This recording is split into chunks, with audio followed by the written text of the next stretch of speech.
Hello, everybody, and welcome to Find Out What's in Pelenta's Forest.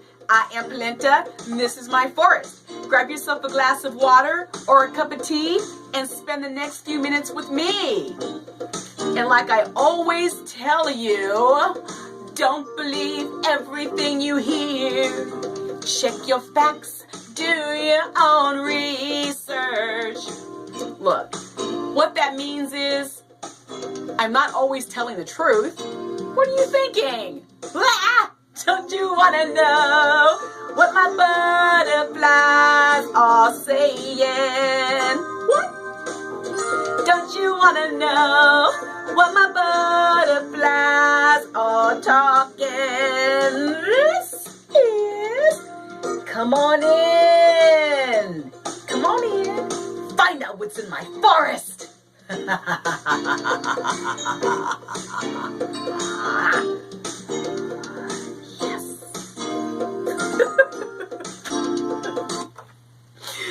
I know.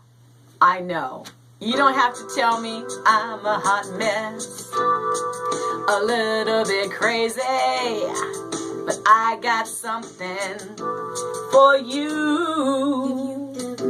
I got news, people. I got news. And cool stuff to talk to you about. And I want to start right off the bat with the Takata airbags. So check this out. And remember, I was telling you that they're still installing these dangerous Takata airbags in cars, and they're blowing up in your face and all kinds of stuff. Well, listen to this article. The truck carrying Takata inflators explodes. And kills one. Now, I'm not sorry about it exploding, but I am sorry about it killing one person, because those airbags are dangerous, they're defective, and they don't need to be in anything except the garbage. So here, the article says, airbag maker Takata Corporation troubles worsened as the company confirmed that a truck carrying its inflators and volatile chemicals exploded in a Texas border, and it killed a woman and injured 4 others. While the truck crashed, it caught fire and it exploded. Good grief. And Takata says that it has strict procedures covering transportation of its product that meet all government regulations. You know, the company says it sent people to the site and it's helping authorities investigate the crash. Well, you know what? Let me read this again. It says they have strict procedures and that they meet all government guidelines. Now, okay, here I go. What you have is a strict procedure of continuing to use a defective product that is killing people. That's what you got right here. So for anybody that was confused, I just retranslated what he actually meant in that article. Oh my goodness. All right, you guys are gonna love this. The headline read, FAA expects to see 600,000 drones in American skies. Now, isn't that funny? See, I'm an exact person because I just got through talking about the Culex mosquitoes. And what did we spray? Look, I sound like a teacher. And what did we spray, children? 600,000 acres of land that cost well over $1 million to spray these gosh dang cotton picking, chicken plucking mosquitoes. Lordy. So anyway, getting back to the drones. There will be 600,000 commercial drone aircraft operating in the United States within the year. And this is, my people, the result of new safety rules that open the skies to them, according to a Federal Aviation Administration estimate. Well, you know what? 600,000 drones, that's what we expect to see. They're probably already up there. 600,000. My goodness. They're probably already there. The rules governing the operation of small commercial drones were designed to protect safety without stifling innovation. You have the FAA administrator, Michael Huerta. He said this at a news conference that commercial operators initially complained that the new rules would be too rigid. Now, the agency responded by creating a system to grant exemptions to some of the rules for companies that show they can operate safely. Why do you need a drone? I mean, seriously, for a kid to have a drone, you know, that kid wants to spy. But why do you need a personal drone? Seriously, what, I don't understand. You know, I mean, for personal use. Okay, on the first day, the rules were in effect. The FAA had already granted 76 exemptions. Now, most of them to companies that wanted to fly drones at night.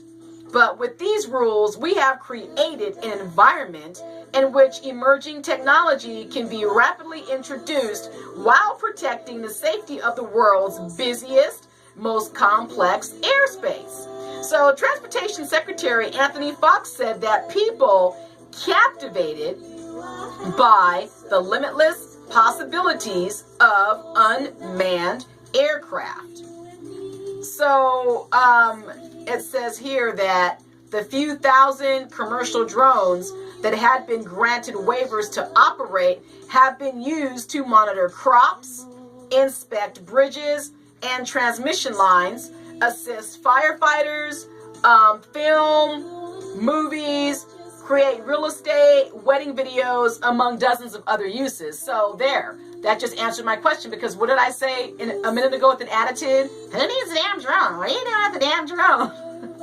Well, there's the reason right there. There's a lot of good uses for drones, you know, but of course, just like with anything, there's the good and the bad. You're going to have people that are going to use the drone like they're supposed to, and then you're going to have other people that are going to use their little drone to be peeking in somebody's window or doing something stupid. And now we have one more thing that you have to go to DMV and get a license for. You have to go to DMV and get a license to drive your drone through the air.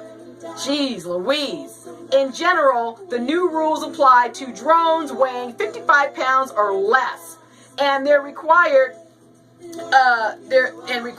commercial operators. Now, this is what you have to do. These are the rules if you want to own a drone, okay? You have to keep the drone within your sight at all times.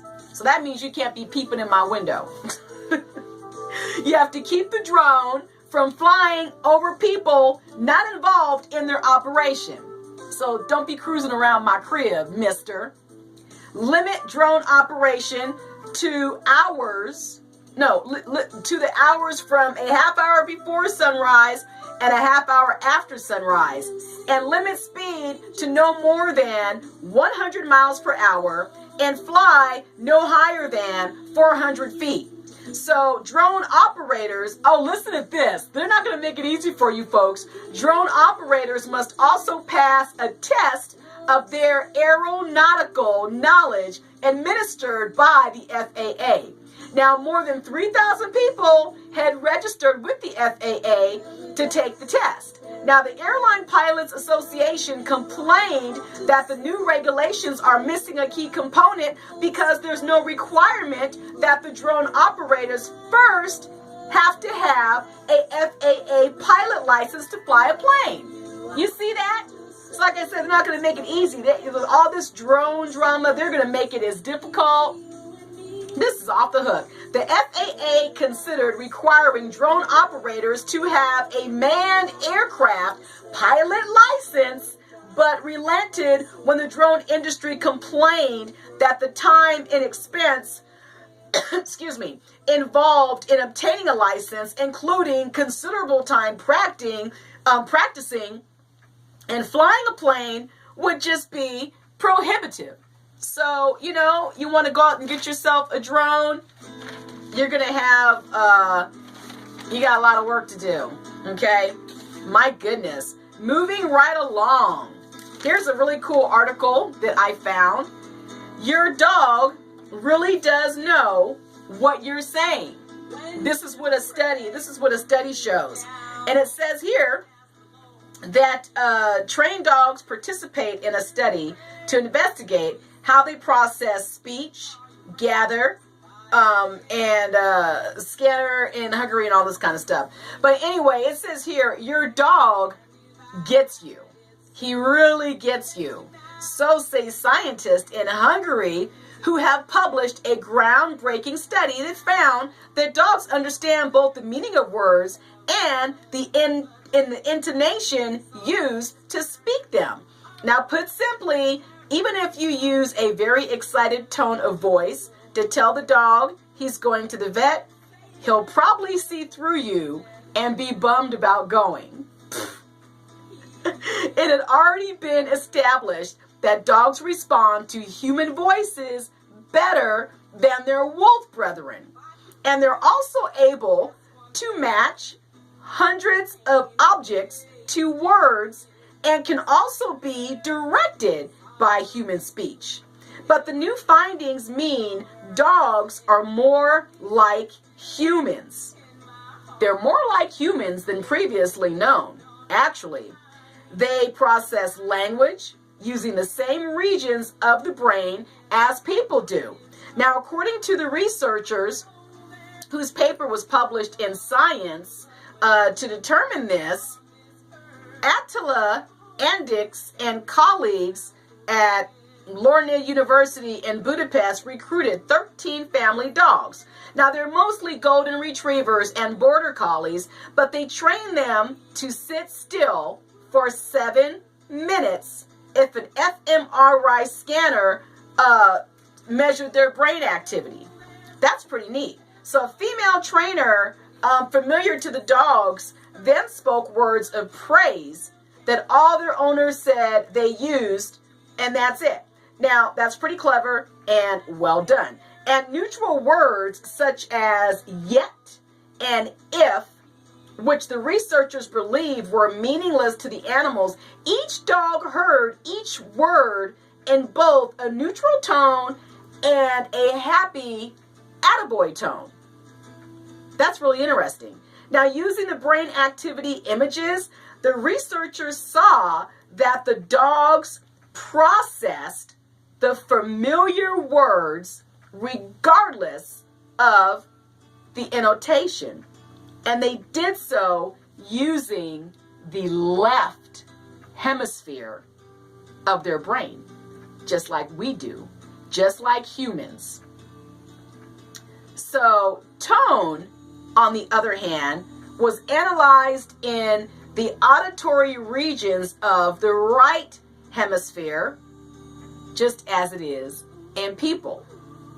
And finally, they saw that dogs, their little reward center, which is stimulated by pleasant things such as petting and food and sex, did the brain equivalent of jumping and yelping with positive words. If that was in, what if those words were spoken in a positive tone? It shows that for dogs, a nice praise can very well work as a reward, but it works best if both words and annotations match.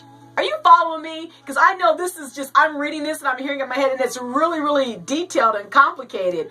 But I think it's just, I like this, but it says that antics, that's my mistake, never mind. But dogs not only tell apart what we say and how we say it, but they can also combine the two for correct interpretation of what those words really meant. Holy moly. Do you hear what I'm saying? Your dog is 10 times smarter than you think he or she is. The researchers said it's unlikely that human selection of dogs during their domestication, which occurred at least 15,000 years ago, could have led to this sort of brain function. Instead, they say it's probably far more ancient. And that means we aren't as special as we like to think, at least when it comes to how our brains deal with language. You know, what makes words uniquely human? You know, what makes words uniquely human? Well, I'll tell you. What makes words uniquely human is the fact that we come up with them. That's what makes them uniquely human. Well, you know how I like to show you beautiful pictures. I have one here that I think is very, very, very gorgeous. And it says, let's see, this is the Teton Wilderness in between Yellowstone and Grand Teton National Parks. This is absolutely beautiful. And I hope that you can see that. It's beautiful, beautiful picture. Well, on that note, ladies and gentlemen, that is going to be our show for this evening. As usual, thank you so much for watching and spending your precious time with me, because you could be doing something else. So thank you so much for your support. Go out into the world and be kind to somebody. Do something nice for somebody. Do a favor for somebody. Say please. Say thank you. I love you. I'm glad you're a part of my life. You mean a lot to me. Sometimes we just assume that people know how we feel because of our actions. Well, you know what? Our words are just as important as our actions. People have feelings. Everybody deserves your respect, and you also deserve theirs. So on that note, you can follow me on Facebook, Instagram, and Twitter. Go to my website, buy my book, Angels Passing Through, PelentaForrest.com. And on that note, I am so very, very grateful for everything, and I'm grateful for you too. So thank you for watching. Many more shows to come. Thank you for watching. Find out what's in Pelenta's Forest. And God bless you all. Have a wonderful night.